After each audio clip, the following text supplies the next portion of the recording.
Hey guys, tonight we gather around a whispering fire beneath a sky spilled with stars, where the dust of West Africa glows in the moonlight and the air hums with stories.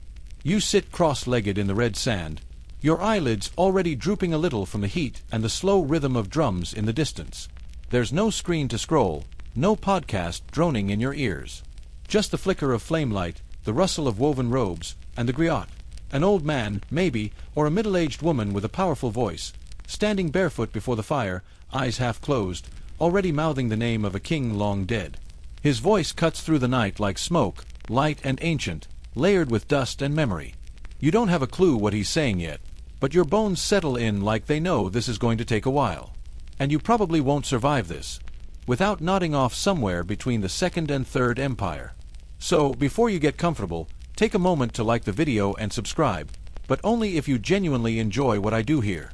Drop a comment with your location and the local time. It's always fun seeing how far this little bedtime caravan travels. Now, dim the lights, maybe turn on a fan for that soft background hum, and let's ease into tonight's journey together. It begins with no ink, no papyrus, no scroll. The griot does not unroll parchment. Instead, he inhales, pauses, and begins to speak. You can almost feel the weight of it, the sound of history passed down not by books, but by lungs. The fire crackles louder than his voice at first. He speaks a name. Not your name, not a name you've heard before, but it's the name of a king. And then another. And another. A genealogy begins to unfold, one ancestor at a time, each line delivered like a slow drip of honey. These are not just names. They're keys to kingdoms. If he forgets them, entire lineages collapse. You try to keep up, but quickly give up and let yourself float. Let the river of words carry you. He doesn't stop for applause. He doesn't ask if you're following, because you're not supposed to interrupt history. This is how West African kingdoms lived beyond ruins and stones. The griot becomes the archive. When a king dies, it's the griot who remembers his victories. When a prince is born, it's the griot who binds his future to the past with story. There's no Google search here. No, let me look that up. If the griot forgets it, it ceases to be. Which, admittedly, is a lot of pressure. Like being a walking Wikipedia page, but with better rhythm and zero typos. You'd think these griots might get a little help. Maybe a scroll or a tablet. Nope. Their brain is the tablet. And their memory, probably better than yours on your third try retrieving your Netflix password. They memorize hundreds of years of lineage, epic battles, scandals, treaties, farming techniques, and yes, even grain prices. Because in the real world, nothing says drama like millet economics. The job isn't optional, either. Griots are born into it. Their family name is tied to this profession, sometimes for generations. If your dad's a griot, guess what you're doing? Spoiler, it's not becoming a dentist. You're going to sit at his feet, rehearse lines until your tongue cramps, and eventually find yourself in front of a fire, reciting a 200-year-old war in verse. The good news: people feed you. The bad news: they expect you to know what happened in 1235, even if you're sleep-deprived and the goats are heckling you. Mainstream history will tell you that griots held powerful roles in courts, often acting as advisors to kings. That's true. They weren't just there to entertain or fill in during awkward dinner silences. They were walking libraries. And yes, they were treated with a blend of awe, suspicion, and occasional irritation. Imagine someone constantly reminding you what your grandfather really said in 1342. Annoying, yes, but also indispensable. A quirky tidbit you might not expect. Some griots were believed to be able to curse or bless with their words. Their songs were more than stories. They were seen as magical, alive. Think Siri, but with a drum, ancestral authority, and the ability to make your crops fail if you forget to pay them. Now here's where it gets fuzzier. Historians still argue whether griots maintained strict factual accuracy or simply performed emotionally truthful narratives. Did they embellish? Most certainly. Did they care? Not really. Their goal wasn't to recite history like a textbook, it was to pass on living memory. So if a battle suddenly involves a talking lion and a suspiciously attractive river spirit, just go with it. It's bedtime, after all. And even today, there are moments when a modern griot will whisper a king's name, and you'll feel the chill of a 1,000-year-old wind pass through your chest. You're not just hearing a story. You're being folded into it. The fire dies down a little. The stars haven't moved. But you feel older already, like you've inherited a sliver of someone else's kingdom, tucked between your heartbeat and the dust on your feet. There's no need to write it down. Just close your eyes, and maybe you'll remember. You're still seated in the same soft sand, except now your legs have gone a bit numb and your head feels pleasantly foggy. The night deepens. Crickets chirp like tired metronomes. And the griot, with barely a sip of water, keeps going. You wonder how anyone can remember this much without their brain melting and running out their ears. But he does. They always do. That's because griots didn't rely on memory the same way you cram for a spelling test or try to remember the name of your cousin's new boyfriend. Their memories are trained, sculpted, conditioned from childhood like Olympic athletes of oral tradition. You don't just hear the stories. You live inside them. It begins early. Picture yourself as a griot in training, maybe 10 years old, maybe younger. Your first lessons aren't facts. They're rhythms, claps, chants. You're taught the structure of narrative long before the details are filled in. Before you ever hear about the Battle of Kyrene or the rise of the Mali Empire, you're learning cadence, beat, tone. It's like musical scaffolding, because once that frame is solid, you can hang centuries of memory on it without the whole thing collapsing. By adolescence, you're reciting entire lineages by heart. Imagine being 15 and able to trace the genealogy of 5 rival dynasties back 12 generations. Meanwhile, you can barely recall your own Wi-Fi password. And here's the kicker: you don't get to forget. Forgetting is not just embarrassing, it's dangerous. Because remember, if you get it wrong, the past gets rewritten. And nobody wants to be the kid who accidentally married off the wrong princess from the wrong clan. Mainstream scholars agree that griots used a method now called formulaic composition. It's like historical jazz, flexible, rhythmic, repeatable. They didn't memorize every word of a story, just the bones, the key names, the turning points, the metaphors. Then, when performing, they wove it together like an improvised song, following remembered beats and imagery. It's not about parroting facts, it's about reliving memory. Like, hey, do you remember the time the king's camel ran off with the royal tambourine? And yes, sometimes it really was that weird. Because griots didn't just speak. They performed. Voice, body, expression. They'd gesture grandly, lower their tone, draw out a moment so slowly that your breath would catch. They might break into song mid-sentence, or suddenly drop to a whisper so the entire courtyard would lean in. Performance wasn't decoration, it was essential to memorization. That drama you see, that's memory in motion. And speaking of drama, some griots had full ensembles.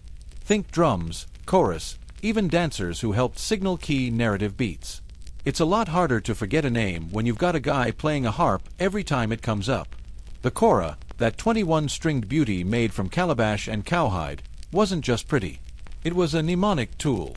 Each pattern helped structure the narrative, marking transitions like chapter headings, except way catchier. Here's a fringe fact to hum you deeper into sleep. Some oral traditions claim that the most elite griots could taste memory. That each king's name had a flavor, each victory a texture. Were they exaggerating? Maybe. Or maybe they were onto something, a kind of synesthesia wrapped in story. Now, here's where scholars get into their usual polite academic brawls. Historians still argue whether griots actively edited the past for political convenience or whether they truly believed in preserving an authentic timeline. Did they polish their patron's legacy a bit? Almost certainly.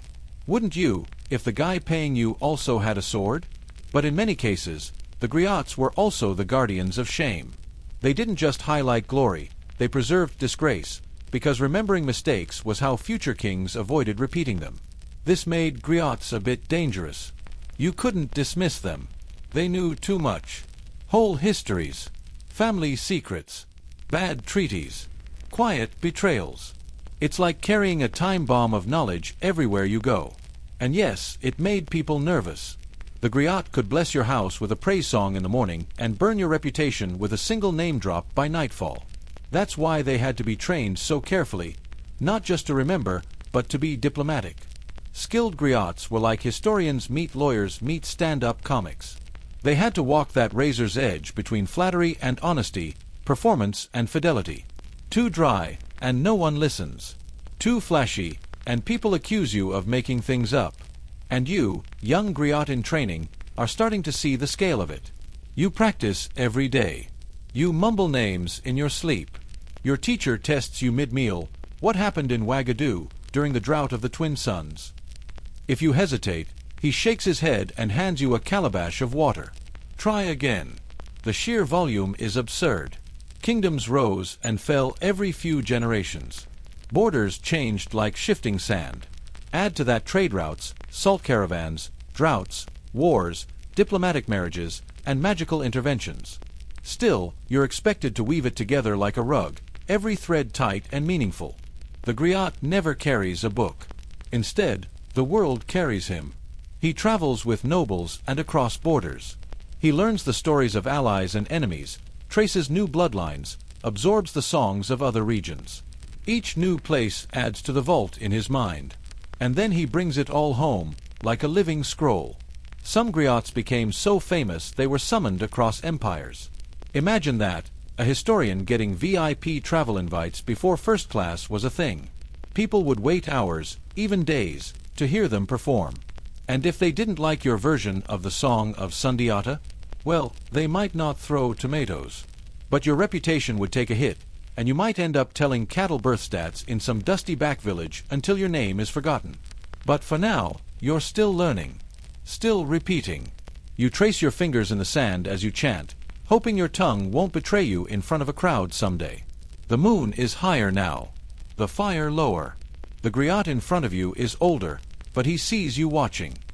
He nods once, like he knows you'll carry it all forward. And you probably will.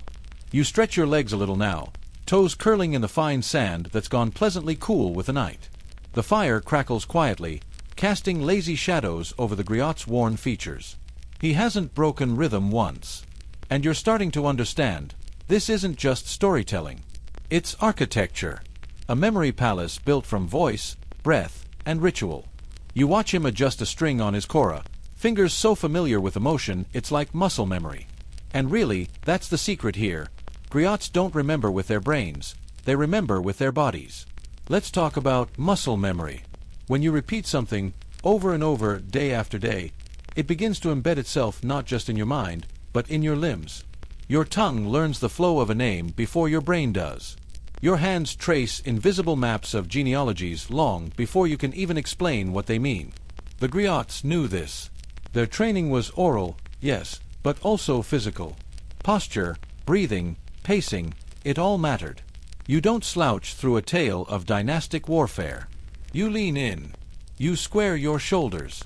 You lift your voice as though calling the spirits of the ancestors themselves. And in a way, maybe you are. One mainstream fact that's fascinating: griots often came from hereditary lines. Families of griots passed their knowledge down like heirlooms. You didn't just decide to be a griot one day after flunking out of goat herding school. You were born into it. Which meant that before you even knew how to speak in full sentences, you were surrounded by a constant low hum of history, names, chants, and songs. You'd hear your uncle recite a king's lineage while eating millet porridge. You'd fall asleep to your grandmother's voice recounting a drought year in Futa Toro. History wasn't a subject. It was wallpaper. And not just any wallpaper. Wallpaper that could yell at you if you got the dates wrong. A quirky little tidbit. Some griots were known for their signature embellishments. Think of it as historical improv.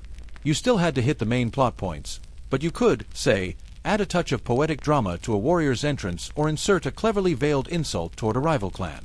One griot might describe a warhorse as hoofed thunder from the belly of the clouds, while another preferred a creature so large it kicked shadows. Different flavors, same event. Sometimes those flourishes became so iconic that later griots would keep them, even if no one remembered who invented them. You ever hear the tale about the king who silenced a rebellion just by appearing at sunrise, wrapped in gold and flanked by 2 white lions?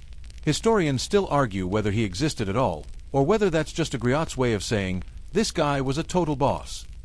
Speaking of historians arguing, it's a favorite pastime. Some scholars believe griots actually preserved history more accurately than written records in certain West African regions. Others think oral transmission inevitably allowed distortion over time.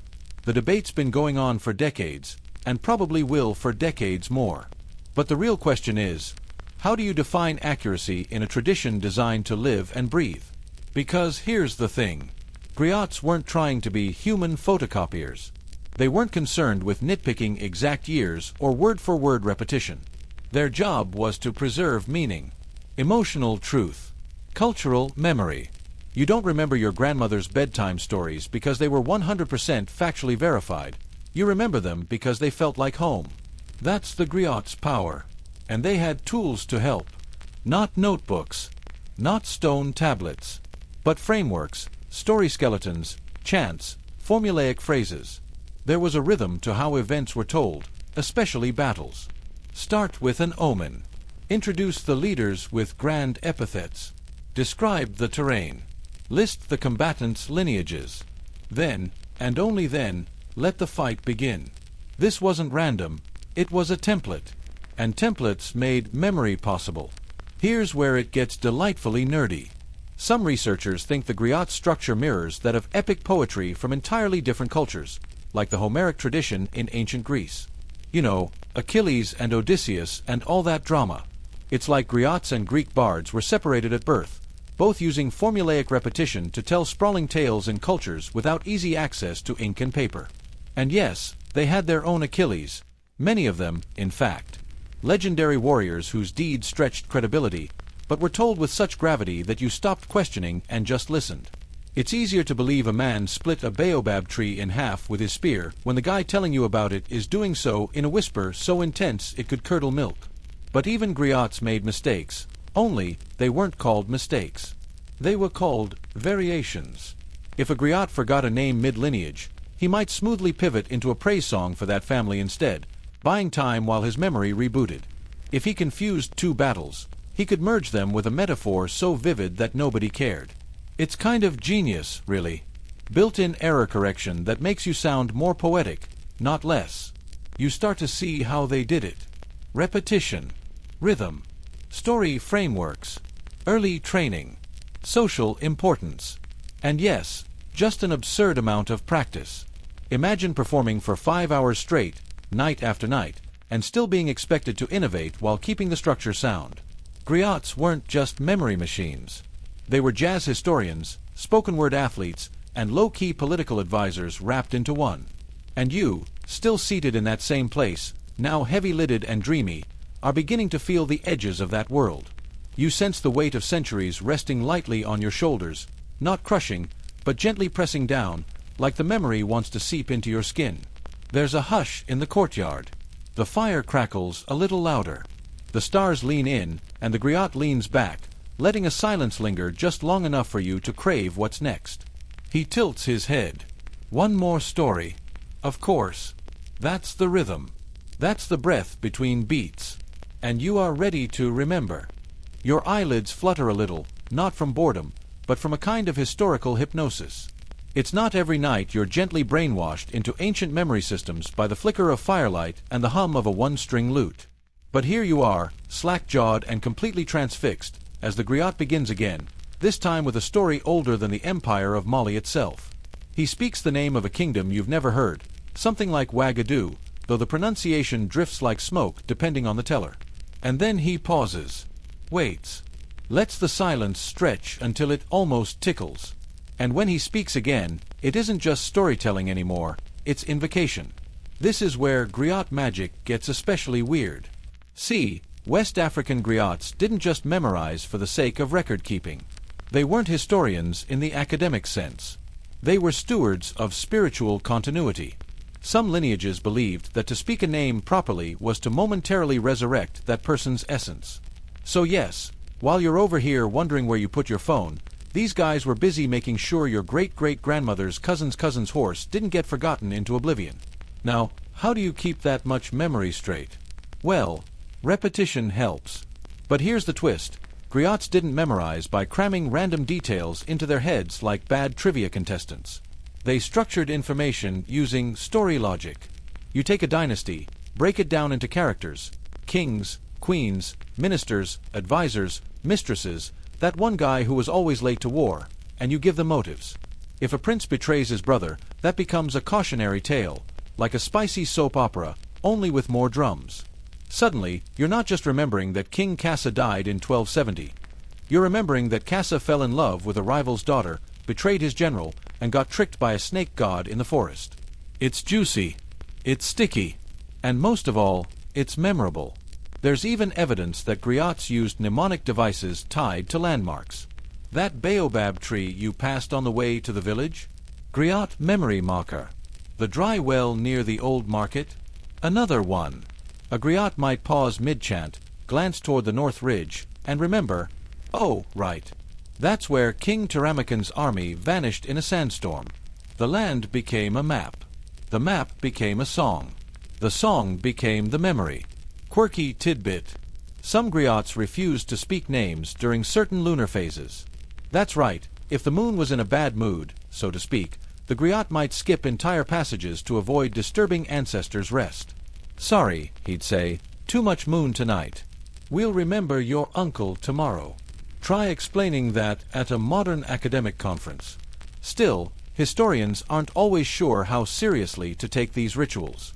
Some argue it was more about showmanship than spiritual belief, a theatrical flair that made the performance feel mystical. Others insist it was deadly serious, rooted in centuries-old cosmologies. The truth probably lives somewhere in between, sipping tea with ambiguity. But griots weren't isolated monks. They performed for audiences, some supportive, some skeptical. Picture a village square, a chief lounging on cushions, maybe a few bored teenagers kicking pebbles nearby, and a griot warming up his vocal cords like a singer before a Broadway debut. He begins slow, names the ancestors, builds the energy, and if someone yawns, boom, out comes a particularly wild anecdote about a king who accidentally married his own aunt due to a prophetic misunderstanding. No, really, that's a thing. This blend of history and drama kept everyone hooked. If you were part of the lineage, you listened for your name. If you weren't, you listened for gossip. And if the griot got something wrong, well, there were consequences. Not violent ones, usually, but your reputation as a griot could take a nosedive. Which is why many of them kept shadow notes in their minds, cross-referenced versions of the same story told by elders, cousins, rival griots, and even wandering merchants. It wasn't cheating. It was quality control. And remember, there's no control plus F in oral tradition. You can't just search for a date or location. You have to trust your structure. So griots built mental filing cabinets, grouping stories by family, by theme, even by tone. One griot was said to organize his tales by the type of drumbeat he'd use to accompany each one. Another used seasons. Ah, yes, that was a Harmattan wind tale, he'd mutter, recalling a particular cold evening in Timbuktu when the sand scratched the inside of his throat like regret. Speaking of Timbuktu, you're probably wondering where written records fit into all this. Weren't there libraries, scrolls, scribes with inky fingers and very bad eyesight? Yes, there were.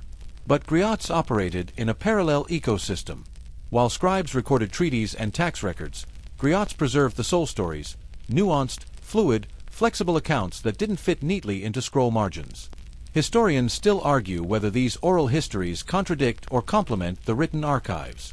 Some say griots offered the people's version, less filtered by politics, more rooted in communal memory. Others think the lines blur too much to say definitively. But you, sitting there under a star-speckled sky, feel the tug of something older than paper. Something warmer. Something with a pulse. And here's a thought.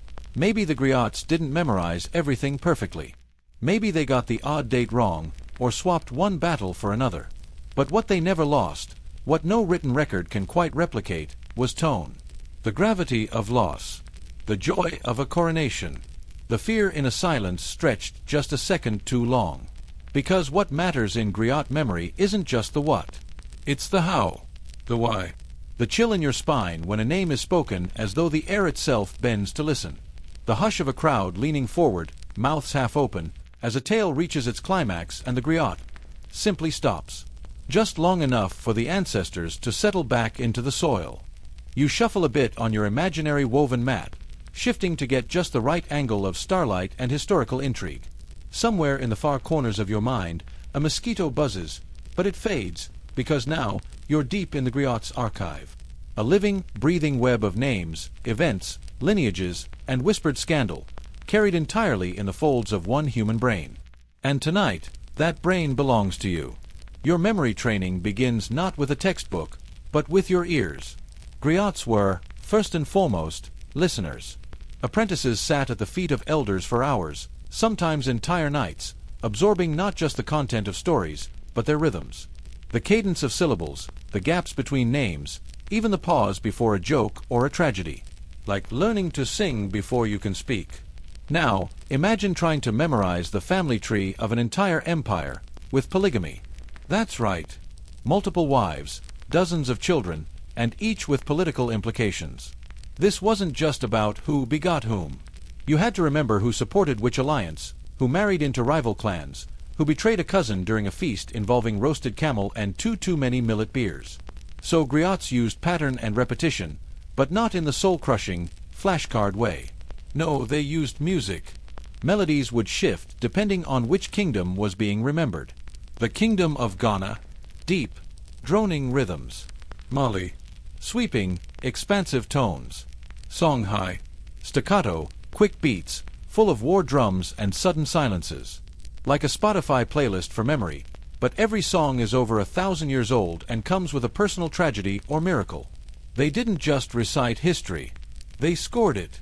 Some griots even paired stories with gestures or subtle dance.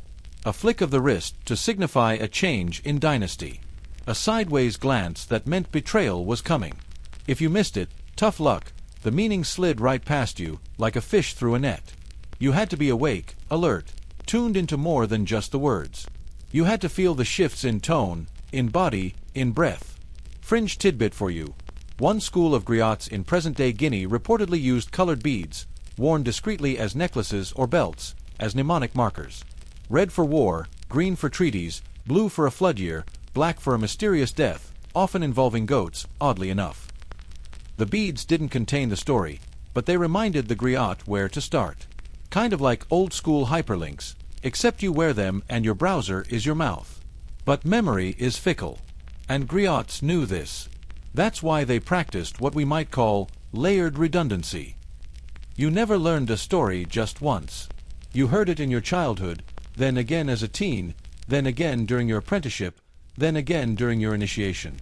Each telling had a different focus, sometimes political, sometimes spiritual, sometimes, frankly, just juicy gossip about who insulted the wrong matriarch and ended up cursed with really bad crops. Historians still argue whether griots intentionally altered history for drama. Some say yes, storytelling required flair, and embellishment was part of the package. Others believe griots followed strict codes about truth, even if that truth had to wear a little makeup now and then. A verbal eyebrow pencil here, a touch of chronological blush there. But here's a deeper twist. Griots didn't think of time as a straight line. It wasn't past, present, future, it was cyclical, like rainfall. So when you told the story of a long-dead king, you weren't remembering in the modern sense. You were participating in a living echo. The king wasn't gone. He was listening, possibly judging your pronunciation, which is why precision mattered. Some griots reportedly refused to say certain names if they couldn't sing them in the correct key. Yes, there was a key. Imagine forgetting your pitch and accidentally summoning the wrong ancestor. Oops, sorry, meant your uncle the hero, not the uncle who burned down that village after being denied peanuts. This also means that forgetting was a form of power. If a griot stopped telling your story, you vanished. No inscription, no Wikipedia page, just gone. So families courted griots, bribed them with gifts, cloth, livestock, even early versions of what can only be described as snack bribes. You want your story told at next year's festival? Better cough up that good honey. One awkward moment when two griots told different versions of the same event, say, a coronation. One might insist the king was crowned beneath a sacred fig tree. Another swears it was a tamarind. Cue a very slow, very polite argument over fruit trees and royal feet placement. And since there's no official referee, the crowd usually decides which version to remember, sometimes based on accuracy, sometimes based on who had the better beard. By now, you're probably wondering, what about mistakes? Did griots ever just blank? Of course. They were human. But they had tricks. If a memory hole appeared mid-chant, a griot might launch into a tangential proverb, something like, "Even the sharpest arrow waits for the wind." It bought them a few seconds while they mentally scrambled. If the hole persisted, well, maybe that part of the story just wasn't meant to be told tonight. A spiritual glitch. Time to pivot. And they weren't alone. Many griots had assistants, junior apprentices who would quietly whisper reminders, pass instruments, or fetch water mid-performance. Think of them as living footnotes, occasionally correcting details with the gentle, panicked energy of a stagehand feeding lines to a nervous actor. Sometimes memory was aided by ritual. A griot might chew a certain root before performing, believed to sharpen the tongue and connect the mind to ancestral planes. Was it scientific? Probably not. Did it work? According to them, yes. The placebo effect is strong, especially when combined with sacred storytelling and extreme sleep deprivation. At this point, you're floating somewhere between admiration and mild panic. How could anyone possibly hold that much in their head? How do you not mix up generations or lose a century between verses? But then you remember, it's not just memorization. It's a kind of deep empathy. A griot doesn't just recall names. He becomes them. For a moment, he's the warrior gripping a spear. Then the queen sending spies across rivers. Then the merchant whose entire camel caravan got eaten by termites. True story, possibly exaggerated. He lives them, one by one, until their lives flow through him like a river. And that's the griot's secret weapon. Not perfection. Not rote learning. But immersion. Now that your newly trained griot brain has wrapped itself around the art of memory, you're ready to follow the next thread woven through this oral tapestry. Performance. Because you don't just remember a kingdom, you deliver it. Loudly. Rhythmically. Sometimes with a smirk, sometimes with a spear raised in pantomime. Let's be honest, if you showed up to court and just mumbled, "Once upon a time, there was a king," you'd be gently escorted out and replaced with someone who understood that performance wasn't decoration, it was the message. So you stand before the fire, maybe in a moonlit courtyard, your voice raised like a drumbeat. Your words aren't just information, they're incantation. And no, that's not being dramatic. In West African griot traditions, the power of words was often considered sacred. Some even believed that a story, well told, could shift reality, or at least a few political alliances. First, you pick your instrument. Could be the kora, with its 21 strings stretching like a spider's harp. Or the balafon, which looks like a wooden xylophone had a deeply rhythmic child with a gourd. Or the talking drum, yes, talking, that actually mimics human speech tones. Your fingers fly across it, and it sounds like gossip wrapped in percussion. The griot doesn't just speak history. He sings it. He chants it. He weaves words through the weave of sound until history stops being something in the past and starts being something you feel vibrating under your feet. But here's the catch. The audience doesn't just sit quietly. Nope. They shout. They laugh. They heckle. And sometimes they correct you. Because everyone there knows a version of the story, and your job is to keep them entertained while staying accurate, or at least accurate enough that no one's grandmother gets spiritually offended. Mainstream historians widely acknowledge that griots served multiple functions: storyteller, musician, historian, diplomat, and sometimes even wedding MC. Like if a TED Talk met karaoke and then got appointed to the King's Council. It was a job that demanded charm, memory, rhythm, and occasionally, a complete ability to recover from being interrupted by a goat mid-performance. Picture it. You're midway through retelling the rise of Sundiata Keita, the Lion King of Mali, when a particularly judgmental rooster walks across the stage. You pause, give it the griot glare, and improvise a line about how even the birds must listen to the words of power. The crowd loves it. The rooster fluffs its feathers and presumably forgives you. That's the thing. The griot wasn't just preserving culture. He was playing with it. Tension and release. Reverence and satire. If a king had a reputation for being generous but forgetful, the griot might tease. He gave gold to his cousin and forgot his own shoes. And no one would dare interrupt, because to stop the griot mid-rhythm was basically sacrilege. Unless, of course, your cousin was the one who actually forgot the shoes. Then maybe you'd have words after the performance.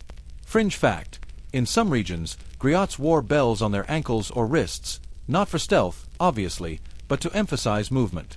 So every gesture had sound. Every dramatic arm flourish became a musical note, like a human wind chime crossed with Shakespearean flair. Historians still argue whether the bells were for theatrical emphasis or had ceremonial significance tied to ancestral spirits. Either way, they were fabulous, and you had to tailor your performance based on the occasion. A festival crowd wanted the big hits: wars, weddings, betrayals with flair. A private family gathering might require a softer tone: births, blessings, lineage. And if someone important had just died, well, you better bring the respectful slow tempo. No jokes about clumsy grandfathers that night. Some griots used props, too. A feather to represent wisdom. A carved staff to mimic a king's scepter. Even a small pouch of cola nuts, not just for chewing, but for offering mid-story as a gesture of reconciliation or memory. Imagine breaking into a dramatic pause, then handing someone a cola nut and saying, "Remember your grandfather's promise." Mic drop. Ancient edition. It wasn't about ego, though. Okay, it was slightly about ego. Griots had a reputation to maintain. But more than that, it was about preserving emotion. You weren't just transmitting a series of events. You were transmitting how people felt about them. The grief, the pride, the vengeance so spicy you could almost taste it. And that kind of storytelling couldn't be flat. It had to sing. There were even specific vocal techniques, like elongating the last syllable of a name to show reverence. Soon te, drawn out like smoke across water. Or sudden drops in pitch to indicate a death, betrayal, or, plot twist, a marriage that caused a civil war. One technique involved beginning a story with what's called a griot riddle, a cryptic line that makes the audience lean in. Something like, "What walks with no feet, carries no burden, but remembers all?" You wait. Let them guess. Then you say, "The voice of the elder." And then you begin the story. That's the griot's version of a cinematic cold open. But performance wasn't just oral. It was spatial. You'd move between characters, using your body like a timeline. One step forward might represent a new generation. A step back. A flashback. And sometimes, a circular motion would symbolize that old cyclical view of time again, that no moment really ends, it just returns wearing different clothes. Now let's not forget the children. Yep, griots performed for them too. But you had to shift the vibe. Less war, more animals who talk. A lion who forgets his name. A spider who steals honey and blames the wind. And secretly, through those stories, the children learn the names of rulers, the location of rivers, the value of patience, and the danger of underestimating a tortoise. Seriously, tortoises in African folklore are dangerous. Slow, but savage. By now, you're halfway through your imaginary debut performance. The stars above are your only spotlight. The elders nod. The children giggle. A breeze rolls through, and you're in the zone.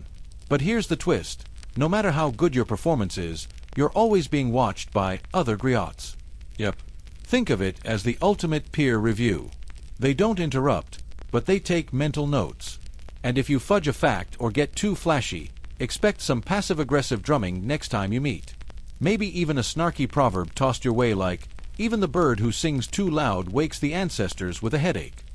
And honestly, you love it, because it keeps you sharp, keeps you humble, reminds you that storytelling isn't just about the telling, it's about the trust. You pause. The performance tonight is winding down. You finish your tale with a chant, a proverb, and a smile that says, "Yes, I remembered it all." The applause is thunderous, at least in your daydream. And somewhere out there, a goat nods in approval. You wake with the memory of the firelight still flickering behind your eyelids. Not real fire, of course, just that echo from last night's griot performance. Half dream, half imagination, fully immersive. And as the next layer of your training unfurls like a scroll of hide beaten smooth with age, you realize the real test isn't in remembering. It's in transmitting. Because now, you're learning how griots pass their knowledge on, not just sideways to fellow performers, but downward, from one generation to the next. This isn't school with desks and chalkboards. This is learning by absorption. Osmosis. Repetition until your dreams hum in gem rhythm and your fingers pluck kora strings even in your sleep. You're 10 years old again, though, let's be honest, you're always kind of 10 years old inside, and you're sitting in your uncle's courtyard. Or maybe he's your grandfather, or a neighbor who once served a king. Doesn't matter. He's your jelly now, your teacher. The one who tests your patience with endless lists of ancestor names and scolds you gently when you forget which empire absorbed which province in which century. There's no curriculum, just cadence. No textbooks, just talk. And when your memory slips, you don't get detention. You get a proverb. Something like, a river that forgets its source becomes a puddle. Translation. Go back and listen again. Mainstream historical consensus recognizes the importance of griots as hereditary roles, passed along family lines, sometimes guarded like royal secrets. Not everyone could just decide to be a griot. You had to be born into it, which meant your childhood was not just tree climbing and mango stealing. It was also long hours under mango trees reciting clan names until your jaw ached. Training started early, often as soon as a child could speak. By age 7 or 8, you were expected to memorize at least a few dynastic trees, complete with birth orders, battles, betrayals, and those embarrassing cousin feuds that lasted 3 generations and a broken drumstick. It wasn't just facts, it was flavor. You didn't say, King Musa led a pilgrimage.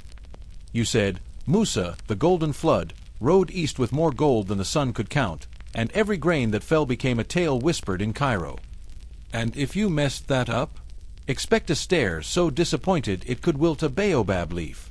Some griot families created songbooks, but not the paper kind. These were oral frameworks, sets of musical phrases and rhythm patterns that acted like mnemonic scaffolding. Think of it like wrapping your grocery list. Only instead of cereal and oat milk, you're listing the genealogy of the Keita dynasty. Quirky tidbit. Some young griots in training were taught to memorize by drawing story maps in the sand. Little kingdoms marked with pebbles. River routes traced with fingers. And when the wind blew it all away, that was your test. Redraw it from memory, or face the wrath of your cousin who really wanted to be first in the griot talent show this year. Scholars still argue whether these teaching methods were standardized across regions, or if they varied wildly depending on clan, ethnicity, or just how cranky your teacher felt that day. Some say there were set song sequences passed from village to village. Others believe it was more improvisational, almost jazz-like, fluid and instinctual. Eventually, your training expands to include dialects. Not just your own Mande or Fulani or Wolof, but neighboring ones too. Because griots had to be mobile.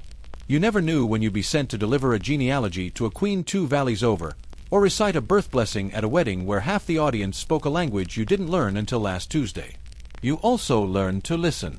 Really listen. To elders reminiscing by the fire. To travelers spinning tales that don't quite match yours. To rumors that might someday turn into official history, if they get repeated enough.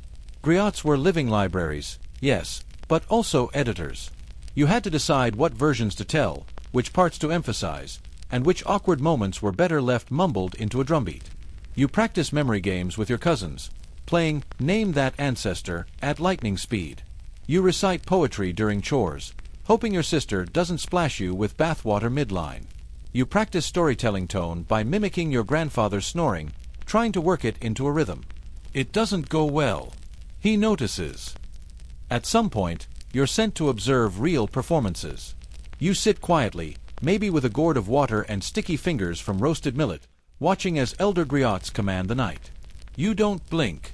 Every gesture, every pause, every sudden change in tempo gets filed into your growing catalog of techniques. The griot mentor leans in afterward and says, "What did you hear? Not what did you see?" Because in griot training, sound is memory. The timbre of voice. The spaces between phrases. The way a name is sung versus the way a proverb is tossed like a pebble onto a still pond.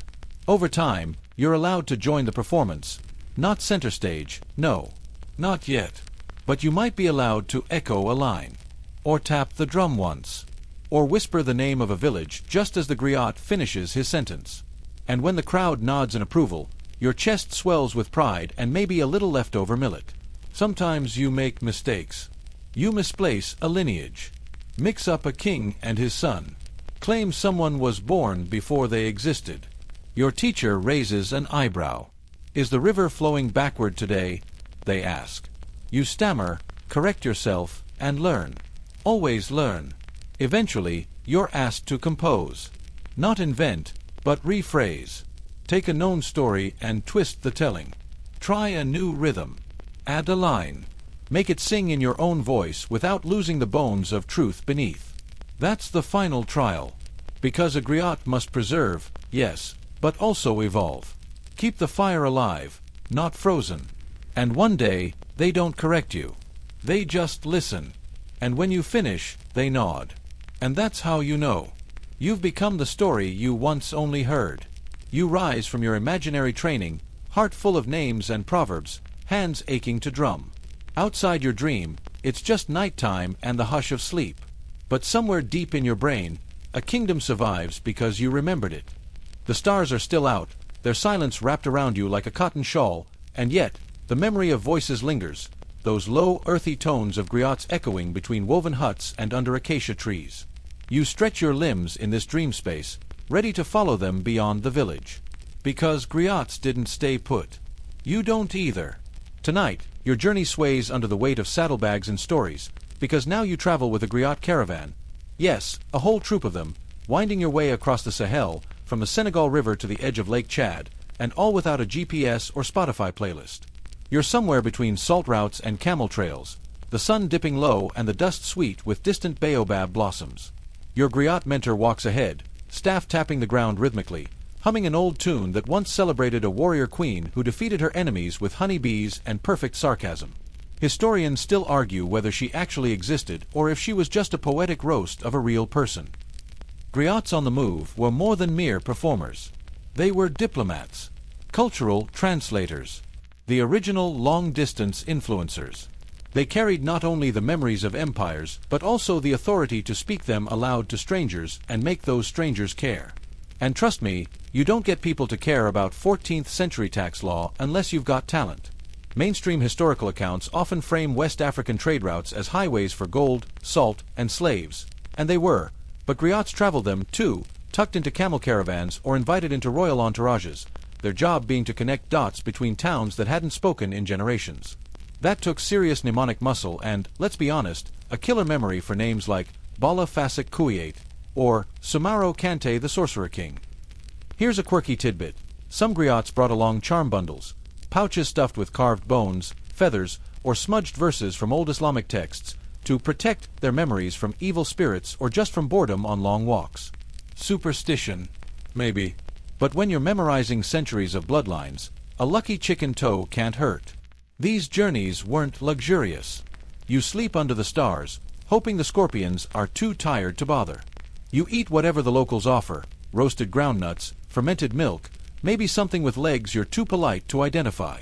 And still, the stories roll on, murmured beside fires, swapped under market awnings, performed under moonlight as part of the griot's informal but essential tour. Sometimes you arrive in a village and they don't know you. Not you, not your mentor, not your family line. So what do? You perform. You offer a sample tale, something punchy, like a myth about the time lightning struck a drum and made it talk. The crowd leans in. Your audience widens. Then someone says, "Ah, this reminds me of my grandfather's tale of..." And boom, the connection forms. You're in. Not everyone welcomes you. Some towns are wary. Griots carry power, and power unsettles. Your stories can honor, but they can also shame. They can remember too much. It's a subtle kind of leverage, and one reason griots often stayed close to royalty. Kings appreciated loyalty, especially from those who could recite all their embarrassing teenage decisions with a single verse. But mobility wasn't just about prestige. It was how stories survived. Imagine it. You're the only griot to have heard a tale from an old Fulani herder 3 valleys east.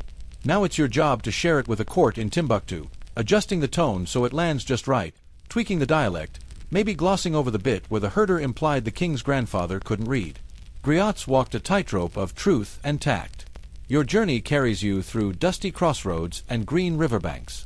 You meet griots from other regions, Some who drum more than they sing, others who chant in a nasal tone that makes you squint a little but is oddly hypnotic. You trade techniques, swap jokes, playfully argue over which kingdom had the better blacksmiths. Spoiler, everyone thinks it's theirs. There are moments when your stories are interrupted. A thunderstorm cuts a performance short. A goat eats part of your memorized lineup. A toddler waddles into the circle and demands to be the king. You adapt. That's part of the training, rolling with chaos. Learning to pull memory not just from the past but from now, from who's listening and what they need. And every once in a while, you're invited into a sacred performance, a recitation so serious it can only be done inside a particular hut, on a particular day, with certain elders present. These ceremonies don't allow for slips. You breathe deep, recite clean, and feel the weight of 1,000 years hover in the quiet afterward. Scholars still argue whether these sacred tales were consistent across regions, or if griots adjusted them over time like storytellers playing a cultural game of telephone. What's certain is that these mobile griots were the glue holding together a continent's memory before colonial borders were even dreamed up. Sometimes, when the nights stretch long and the moon hangs low, you perform just for the caravan itself. The camels chew lazily in the dark, the traders lean back on bundles of woven cloth, and you tell tales of ancient battles that feel very far away, but also oddly close, like they might still be playing out somewhere under the stars. By the time you reach your next kingdom, you're weary and sun-kissed, and your sandals are half dust. But your mind is lit with stories, new ones, shared ones, borrowed and blended ones. You're not just preserving memory anymore. You're expanding it, enriching it, turning it into a patchwork quilt that stretches from coast to savanna. You sit beneath a thorn tree, rubbing your eyes, and you smile. You've made it another league across the past, barefoot and brilliant. The griots would be proud. The morning arrives soft and orange. The dust of the journey still clings to your ankles, and the memory of last night's tale seems stitched into your breath. You've arrived at a royal court, somewhere in the folds of the ancient Mali Empire, where the sun gleams off gold armbands and the king's griot adjusts his robes like he's preparing to summon the cosmos with a cough. This is not your usual gig. You're not just walking into any old village tonight. You're stepping into a center of power, where memory is political, and words can shape inheritance, borders, even war. In these courts, griots weren't just poets. They were gatekeepers, truth-benders, reputation shielders, and occasionally, walking Twitter threads with killer one-liners and perfect comebacks. And let's be real, the griots of royal courts had swagger. They walked with the weight of empires in their throats. They knew the entire genealogy of kings, going back to the mythical first ancestor who supposedly descended from the sky on a thread of silk. Historians still argue whether these lineages were historically accurate or carefully embroidered to cover some awkward family tree branches. You know, like that one cousin who accidentally sold the royal goats. You're ushered into a cool stone chamber lined with woven hangings and high-backed stools, the scent of myrrh threading through the air. The king, bedecked in layers of embroidered cloth that honestly look like they could walk on their own, nods. You bow. And beside him, the official griot clears his throat and begins. He doesn't start with the king. He starts with the beginning, not just of this ruler's story, but of the universe as understood by his people. You're 45 minutes in before the king's grandfather is even born, but you don't mind. The cadence is mesmerizing. You can feel the rhythm buried in your ribs like a heartbeat made of vowels and history. Royal griots, unlike their wandering cousins, had a very specific job. Keep the story straight and flattering. But not too flattering. Nobody trusts a tale that skips the bad harvest or that one time the king fled from bees in front of the council. The trick was to balance reverence with realism, give the people a version of the past they could both admire and believe in. You learn quickly that memory here is performative. The griot uses repetition like a drumbeat, cycling phrases over and over to make them stick in your mind. The names are sung, not said, their vowels stretched into melody. You catch yourself swaying. This is less history and more enchantment. Here's a quirky detail. Griots at court often used musical interruption to humble prideful nobles. If someone tried to insert themselves into a story where they didn't belong, or worse, correct the griot, they'd get drowned out by a loud strum of the ngoni or a deliberately mistimed clack of the balafon. A polite way of saying, "Sit down, bruh." But this wasn't just flair. It was structure. The royal court relied on the griot to be its living archive, legal record, and emotional hype man. Treaties were sealed with verses. Disputes were settled with retellings.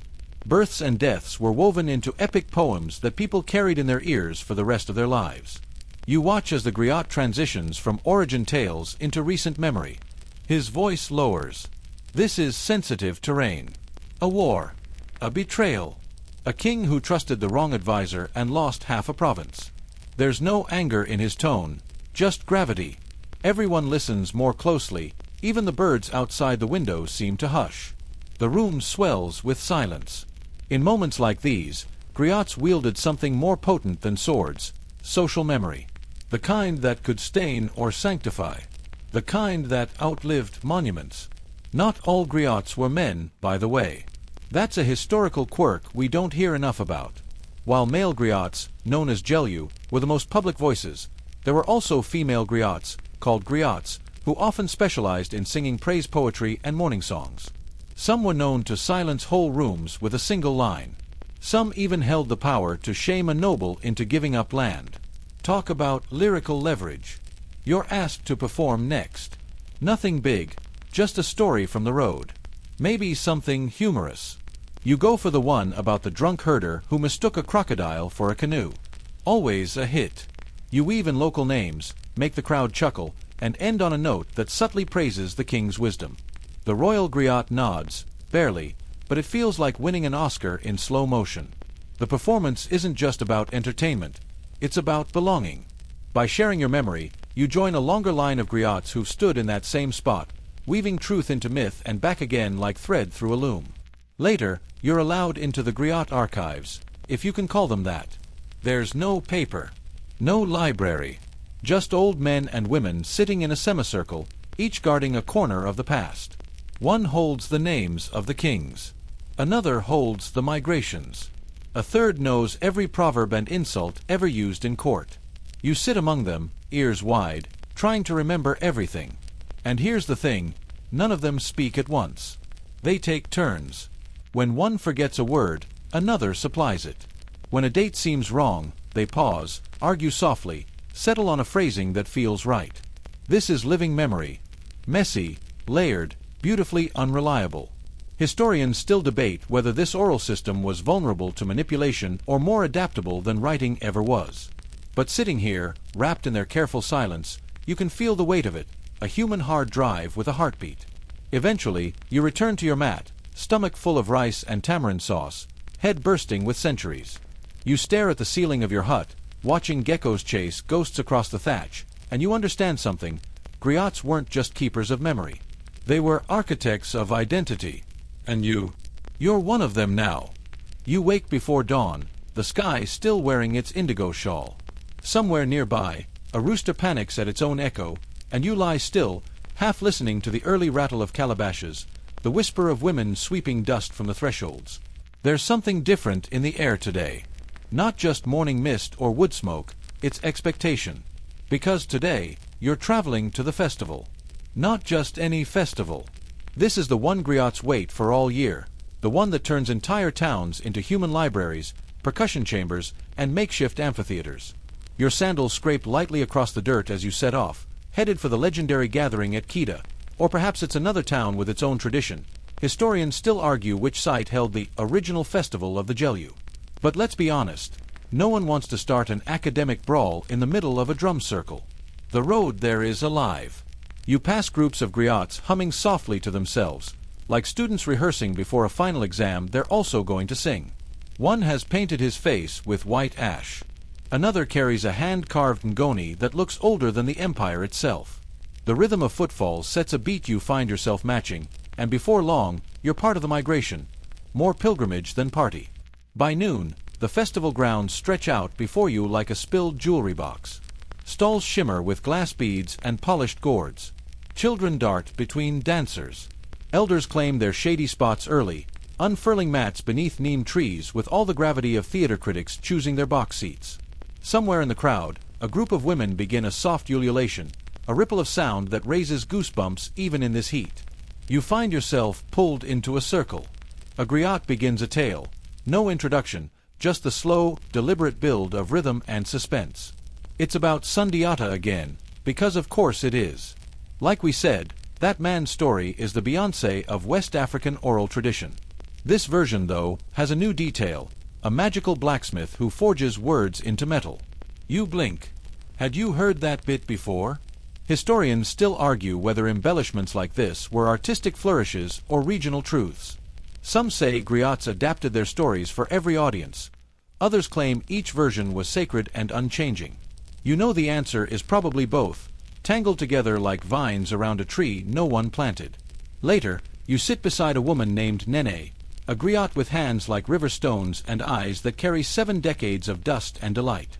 She tells you about the secret contest that happens during every festival, unannounced but always known. It's not about the loudest voice or even the most impressive costume. It's about memory. The rules are unspoken.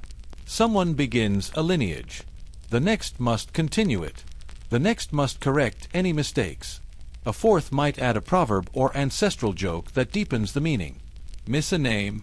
You're out. Skip an embarrassing incident? Disqualified. Try to show off with unnecessary flourishes? Laughed out of the grove. The winner, Nene says with a sly smile, is not the one who remembers the most, but the one who remembers with grace. You nod like you understand. You do not. As night falls, the heart of the festival awakens.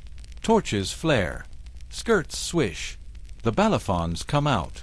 And in the center of it all, the story tree.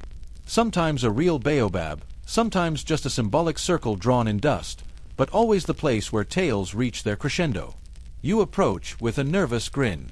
Someone calls your name.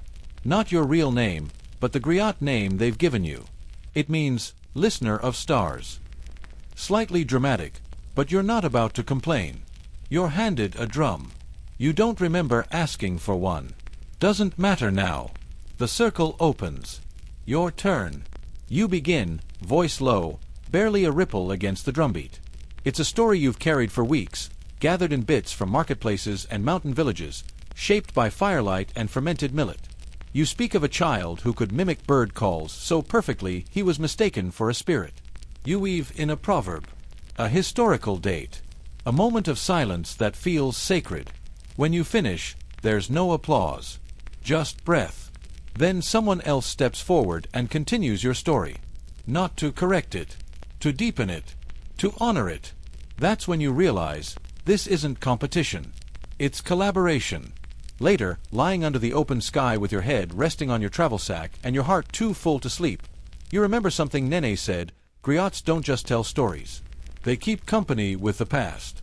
It's a strange companionship, you think, drifting off. The past doesn't make great conversation. It forgets birthdays, repeats itself constantly, and never knows when to stop. But in this moment, on this dusty ground, wrapped in moonlight and memory, you're glad for the company. Somewhere in the distance, Ngoni whispers. You smile. You're starting to hear the music even when it isn't playing.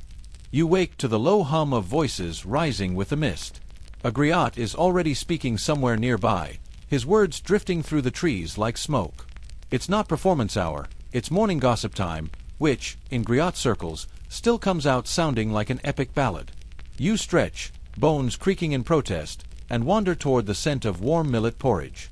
Your legs ache from dancing, your throat's a little rough from shouting encouragement into the void of midnight storytelling, and you may or may not have agreed to marry a calabash drummer in the excitement. Jury's still out. But today, your focus sharpens again.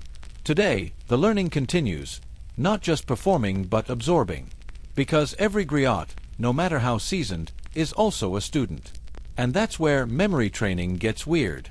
You find a quiet spot near a group of young apprentices sitting cross-legged, facing a man wearing a red leather cap and the permanent squint of someone who's memorized several centuries of family trees. He doesn't look like a teacher so much as a dusty librarian who's misplaced his shelves. But when he begins to speak, you forget about everything except the pattern of his voice.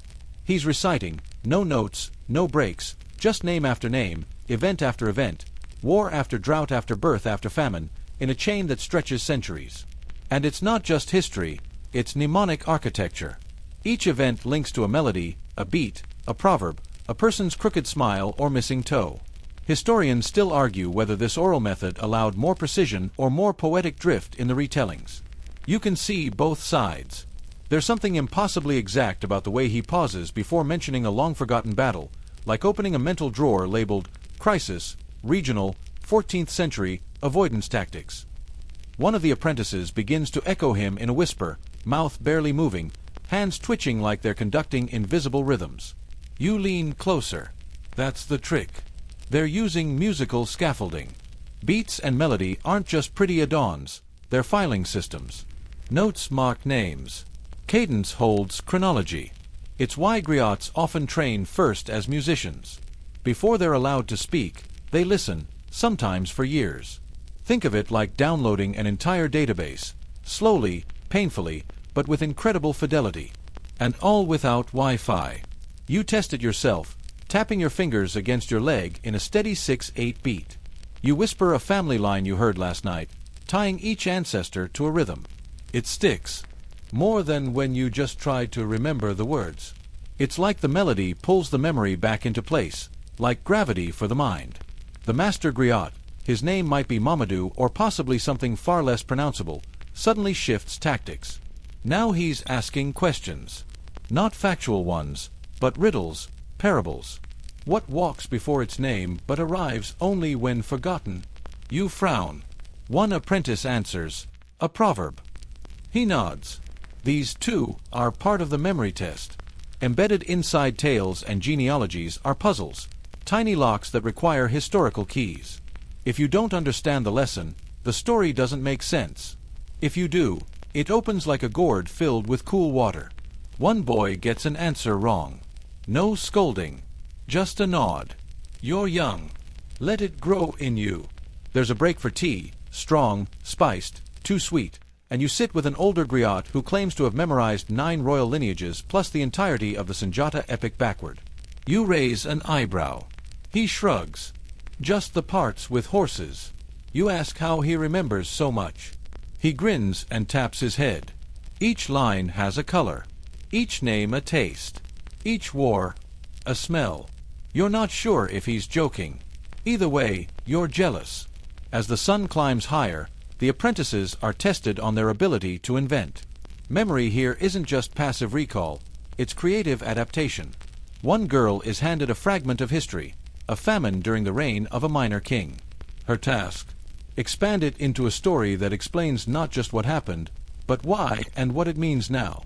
She begins carefully, voice wavering, then finds a rhythm, and suddenly the famine has a villain, the sky a personality, and the king a tragic flaw rooted in stubborn love of onions.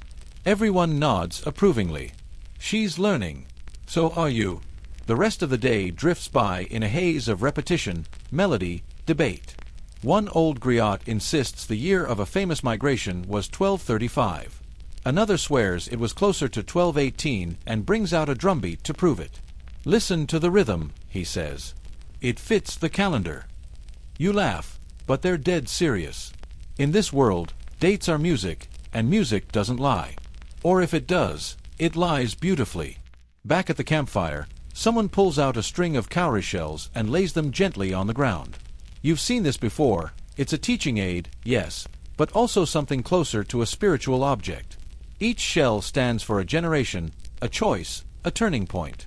Arranged one way, they tell the story of a kingdom's rise. Another way, it's betrayal. They are, quite literally, physical memory. You ask to try. Your fingers are clumsy, your spacing too wide. But you begin arranging them into a tale of your own, the story of a traveler, a listener, someone learning to remember not just facts but feeling. The others watch, amused but respectful. You're a beginner, but earnest. That counts. The night ends with quiet lullabies sung in languages you don't understand. You feel them anyway. Your brain is full, your heart even fuller. You're not sure what day it is. You no longer care. You roll onto your side and whisper one of the names you learned today, just to see if it's still there. It is.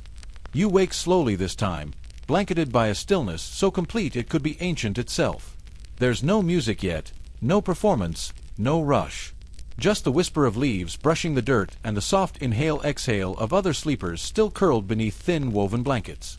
It's a rest day, or as close as griots ever get to one. You don't sit up right away. Instead, you lie there and let your memory do the wandering. Your mind tries, half lazily, to reconstruct yesterday's genealogies. Was that prince from Wagadu born before or after the drought?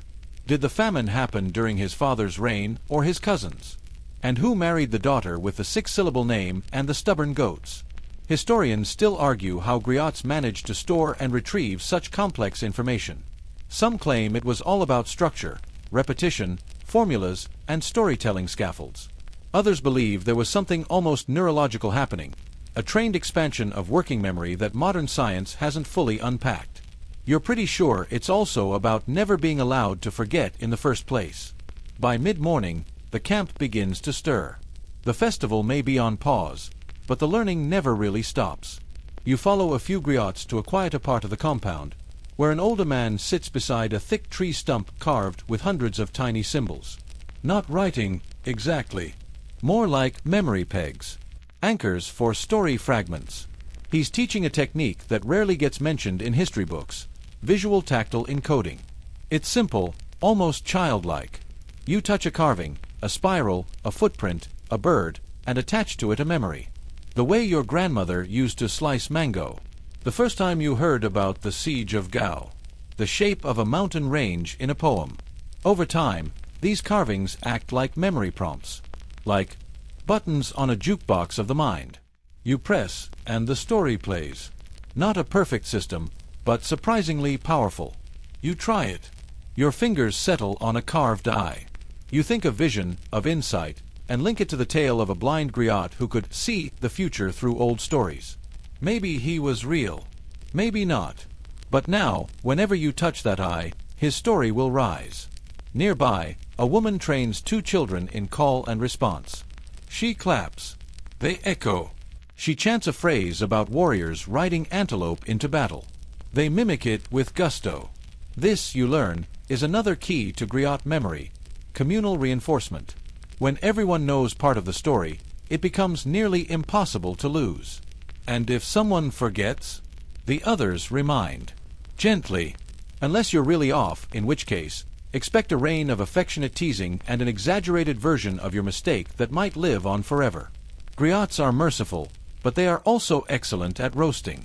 Later, you're invited into a shaded tent. Inside, it's cool, the air scented with shea and something that might be aged papyrus. A griot woman sits on a mat surrounded by a circle of listeners, passing around what looks like a simple leather pouch. Turns out, it's a memory bundle. Inside are objects, charms, pebbles, feathers, beads, each representing part of a story. She removes one at random and begins to speak. A red bead, the tale of a queen who disguised herself as a blacksmith to escape her enemies. A tiny mirror, the proverb of a hunter who learned to see himself through the eyes of his prey. You marvel at how tactile and sensory this system is. You've heard of memory palaces, but this? This is a memory market. A memory costume trunk. It's colorful, hands-on, and deeply human. You ask how she chooses what goes in the pouch. She shrugs. The objects find me. When I pick them up, I already know what story they belong to. She pauses, eyes twinkling. And sometimes they choose new stories when the old ones have finished speaking. You're pretty sure that's either the most poetic thing you've ever heard, or the griot equivalent of "I'll never tell." Either way, you love it. As evening creeps in, you find yourself drawn to a quiet spot overlooking the hills. The festival grounds feel smaller now, more familiar. You know the paths between tents, recognize faces you didn't a few days ago. You even catch yourself humming one of the griot melodies under your breath, tapping it out with your foot like it's always been part of you. One of the apprentices from earlier joins you. He offers roasted groundnuts wrapped in a scrap of cloth and asks if you're staying for the final ceremony. You nod. Of course you are. By now, you couldn't imagine leaving before the stories circle back to where they began.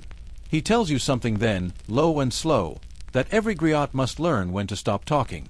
If you keep going, he says, you start to repeat yourself. Or worse, you say too much. You nod like you understand. You mostly don't. But there's something comforting in the idea that memory, like music, needs rest notes. Pauses. Silence between the sound. That night, you dream in rhythms. Names dance across the insides of your eyelids, and you wake once, briefly, to murmur a king's title under your breath. Just to keep it alive. It is. The sun rises behind a gauzy veil of mist, stretching golden fingers across the festival's low tents and carefully packed bundles. This is the penultimate morning, and there's a quiet buzz in the air. Not the carnival energy of music or clapping, but the low hum of something big preparing to conclude. Like the final simmer before a rich stew is served. You wash your face with cold water from a clay basin, still half lost in sleep, and walk slowly toward the wide storytelling field. The griots have arranged themselves in a rough circle, back straight, eyes steady. Today is for the recitation, a performance that tests the deepest wells of memory. It's not for showboating. It's for the lineage. One griot stands and begins. His voice is slow, but full. He doesn't project so much as radiate. His first words are a name, then another, then a date, then a rainfall, a war, a baby born under the mango tree whose roots bled red after a storm. You sit on the edge of your woven mat and feel the air tighten around you. Each line triggers the next. Each phrase opens a door. He maps centuries with nothing but cadence and breath. You try to follow, but you lose count by the 8th dynasty. Doesn't matter. You'll catch the rhythm again. Historians still argue whether griots always recited history in exact chronological order or if they used a more fluid, thematic web, clusters of events connected by moral, emotion, or ancestry. In this moment, it's clearly the latter. The speaker hops centuries like stepping stones across a river. There's a method. You just don't have the key yet. When he finishes, there's no applause. Just silence. Then a nod. Then the next griot rises and continues the same lineage, seamlessly, as if no time has passed. It's like one brain split between two bodies. No stumbles. No hesitation. No whispered reminders. You wonder, briefly, how often they practice this. You also wonder what happens if someone blanks mid-name. Apparently, you're not the only one curious. Later, when the session breaks, you overhear a few apprentices gossiping. It turns out, forgetting a name during the recitation is the griot version of a public wardrobe malfunction. Embarrassing, yes, but also kind of hilarious. One older apprentice admits he once forgot the name of a very important king and accidentally inserted his own uncle's name instead. The result? His whole family now jokingly refers to the uncle as High Emperor of the Western Sahel. That's how griots handle mistakes. With roasting, yes, but also with laughter. Because memory isn't static. It's alive. Sometimes it dances when it should sit. Sometimes it trips, gets up, and keeps on going. By late afternoon, you join a smaller group rehearsing the lament cycle, a series of melodic poems sung during funerals or anniversaries. The cadence is slower than anything you've heard so far. Wistful. Weighted. These are not performances for entertainment. They are for remembrance. Mourning as memory. One of the griots explains that laments hold information too. Not just names, but emotional histories. What kind of ruler a king was. What made a queen laugh. Which child never learned to ride a horse but always climbed trees no one else dared. This is the griot's heart work. Keeping not just facts, but feelings alive. And sometimes those feelings get complicated. The apprentice beside you asks if all the stories are true. The griot shrugs. True in the way dreams are true, he says. Maybe not how it happened, but definitely how it mattered. You let that roll around your brain for a while. It's chewy, sticky, a bit like dried baobab fruit, tangy with truth, but hard to pin down. As dusk spills its sleepy orange across the sand, preparations for the final night begin. You're given a robe, simple, hand-dyed, soft against your skin. It feels like a graduation garment, though you haven't technically learned anything except how much you still don't know. Still, the other griots smile at you as if you've passed some invisible test. Dinner is subdued, lentils, rice, grilled okra, and flatbreads wrapped in banana leaves. You eat slowly, savoring every bite. One griot jokes that no one ever forgets history on a full stomach. Another says griots in the old days used spicy stew as a memory test. If you could recall the family tree while sweating from chili oil, you were ready. You glance up at the stars, more visible here than you've seen in years. The sky is littered with them, like memory itself just cracked open and spilled. After the meal, you find yourself back near the story circle, where the elders sit waiting. One of them beckons you forward, and to your surprise, hands you a talisman, a tiny wooden drum. Your story, he says, not yet written, but already begun. You want to ask what that means, but the moment passes before you can. The final storytelling begins. Not by the elders this time, but by the apprentices. It's a rite of passage, a way to prove what's been absorbed, and what will now be carried. One by one they speak. Some stumble. Some shine. All are embraced. When it's your turn, you step forward slowly, drum in hand. You clear your throat, heart pounding like distant hoofbeats, and offer a single sentence. There was once a traveler who forgot everything, until the stories remembered her. The griots nod. That'll do. You wake up before the sun this time. The air is crisp and humming, like a string pulled taut before a note is played. Your belongings are already packed. Just a small satchel, a few sketches, that carved drum the elder handed you. It doesn't feel like enough, considering everything you're leaving with. The festival is winding down. The griots you've spent these days watching and listening to are already dismantling tents and folding the intricate cloths that had turned this dusty field into a palace of sound. But even now, in this slow goodbye, they hum. Always humming. You realize the melodies are mnemonic. Their lullabies are indexes. Every tune unlocks a scroll in their heads. It's like muscle memory, but for dynasties. One griot waves you over. She's holding a bundle, flat stones etched with markings, soft leather bindings, and a satchel of dried cola nuts. A departing gift, she says. A reminder that memory doesn't live only in words. The stones were once used by griots to teach rhythm. Not to read or write, but to feel time, to divide it like an orange, segment by segment, until each beat could carry the weight of history. You thank her, awkwardly, because how do you thank someone for showing you that memory is a living creature and not a file cabinet? She shrugs off your attempt to be profound and instead hands you a tiny mango, overripe and sticky. Eat it before it leaks on everything, she says. You do. It's amazing. Later, by the fireside, a few of the younger apprentices recount the myths griots sometimes weave into real stories. You think it's just small talk, until one says casually, and then there's the lion who remembered the names of all the kings and forgot to eat for a year. You blink. That's not real, right? Another griot leans in. Historians still argue whether the lion represents memory, royalty, or indigestion. There's laughter, of course, but you feel something else beneath it. The line between real and myth, in this world, is not hard and fast. It's a soft braid, a woven tale. And that's the whole point. You walk toward the central tent, bare now except for one remaining mat and a bowl of water. A griot gestures for you to sit, and then begins to chant. This one isn't a story. It's more like a spell. You feel your body settle. Your breathing syncs with the rhythm. This is the rite of imprinting. Not for you to memorize anything, but for you to be remembered.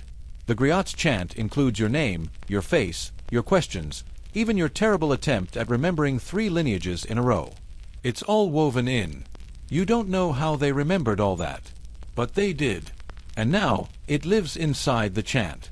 You are now a part of their memory. Even if you leave. Eventually, the sound fades. The griot smiles.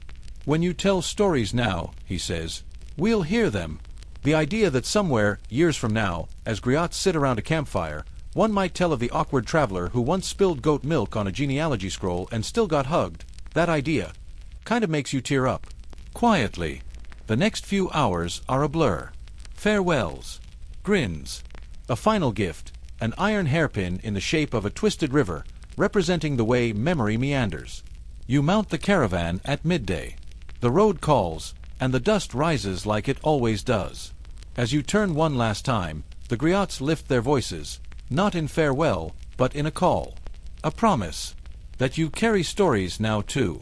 And sure, you've probably already forgotten half the royal names. That's fine. Because what matters is this. You now know how to listen. You've walked among keepers of kingdoms with no books, only breath. And somehow, they remembered it all. As the desert stretches out before you, you imagine the future. Maybe one day you'll hum a song by accident and realize it's a coronation chant from Mali. Or you'll dream of a name you don't recognize, only to discover it's a prince born 600 years ago, tucked into your subconscious like a leaf pressed in a book. The Griots would call that a gift. The historians would call it impossible. You call it oddly comforting. There's one final story you're told before you vanish from this part of the world. An old griot whispers it to you in a half-doze. The tale of the memory well. It said that somewhere beneath the dunes of West Africa, there's a hidden well. Not filled with water, but with sound. And when you lower a rope into it and pull up a bucket, you don't find coins or jewels. You hear voices. Thousands of them. Names, jokes, warnings, lullabies. Every word ever remembered. Of course, no one agrees where it is. Or if it's real. But you find yourself whispering back anyway, just in case it's listening. And as your caravan wheels creak into the night, you feel something settle in your chest. A softness. A song. You don't have the griot's memory. But now, you carry their rhythm. You sleep through most of the journey back, half from exhaustion, half because your brain is just too full.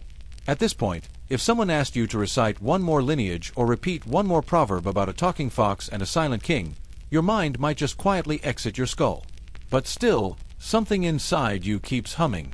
By the time you wake, the caravan is cresting a hill that overlooks a much more familiar place. Stone buildings, metal rooflines, the blurry buzz of motorbikes, satellite dishes turn to the sky like giant aluminum sunflowers. It's not ancient, it's now. And it feels almost like betrayal to look at this modernity after so much time spent in oral kingdoms that lived on syllables. Still, even the loud parts of the present can't smother the things you carry now. When someone on the road sneezes, you instinctively murmur a blessing that isn't from your language. When a street vendor sings to lure customers, you suddenly hear the tonal shifts in his voice like markers in a griot's tale. You've started hearing the architecture of stories everywhere. Memory, it turns out, doesn't always announce itself with a trumpet. Sometimes it just rides along silently, like dust clinging to your sleeves. At a guest house that night, you pull out the gifts, those rhythm stones, the iron hairpin, the leather strap of proverb knots. You're not sure what to do with them. They feel like museum pieces, but alive, like they might start whispering if you get too close. Maybe they will. You wrap them carefully in cloth and place them at the bottom of your bag. You pass a bar with a television blaring historical documentaries. A voiceover insists that West African empires were largely forgotten until European contact. You pause, mid-step. That's not quite right, is it? You think of the griots. The way they chanted Sundiata's name like it was bread. The way they whispered oral footnotes. And you suddenly realize, what history remembers often depends on what history writes down. And that's always been a bit biased. You chuckle. Historians still argue whether oral memory should count as history. You mutter aloud to no one. A woman walking by shoots you a strange look. Fair. Later that evening, you find yourself sitting alone on a rooftop. The stars are faint, drowned in city light. But the quiet still holds something. A rhythm. You tap your fingers against the railing without thinking, and out comes a beat, one you didn't know you'd learned. It's the same meter as that old lineage chant. 4 counts, pause. 4 names, breath. A kingdom rises and falls in time with your knuckles on rusted iron. Somewhere below, music blares from a market stall. A child laughs. And above it all, you imagine a griot, somewhere far off, still reciting. There's something you keep turning over in your head. A question you didn't ask while you had the chance. What happens when the last griot forgets? But maybe that's the wrong question. Maybe it's not about remembering perfectly. Maybe it's about making sure someone remembers something. Even if it's only part of a name. Even if it's just a rhythm. You think of how griots pass knowledge. Not with vaults, not with servers, but with dinners, lullabies, and ceremony. A memory kept alive not because it's stored, but because it's shared. And that's when it hits you, you've become part of it. A walking backup drive with sandals and half a sunburn. Not a griot, no. But a witness. a node in the living network of remembrance. Somewhere in the corner of your mind, a line from earlier returns. To forget a king is to bury a country twice. It sounded dramatic then, but now it feels true. Not because kings matter more, but because stories do. Every erased name is a collapsed bridge. Every remembered tale is a road rebuilt. And look at you, sitting on a modern rooftop, whispering fragments of empires long swallowed by sand. You finally take out one of the stones and place it on your palm. Smooth, flat, warm from your touch. You tap it once, and it makes a tiny sound, barely audible. But enough. A griot could build a century out of that. And maybe now, so could you. Oh, now, as the night quiets around you, take a breath. Let your shoulders settle, your thoughts slow their shuffle, and your eyes grow heavy, not from the weight of history, but from the soft lull of its rhythms. Picture the distant heat of that West African afternoon fading into twilight. The fire's embers glowing red against the dusty earth. The hum of a griot's voice lingering in the air long after the words have ended. You're still sitting cross-legged on that woven mat, the scent of roasted yams and sweet hibiscus tea curling around you. Above, the stars stretch wide and familiar. You don't need to know every constellation.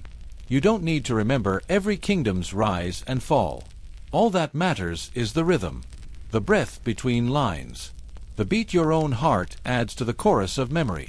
In this soft, quiet space, stories are not tasks to complete, they are places to rest. And you are already there. No need to worry about what you've forgotten. You've held enough. You've heard enough. You've shared enough. So, let the griots hum a while longer in the background of your mind. Let their voices drift into dreams where memory is a stream you float along, weightless, wordless, woven gently into the fabric of something ancient and kind. And now, at last, you can close your eyes. You're home.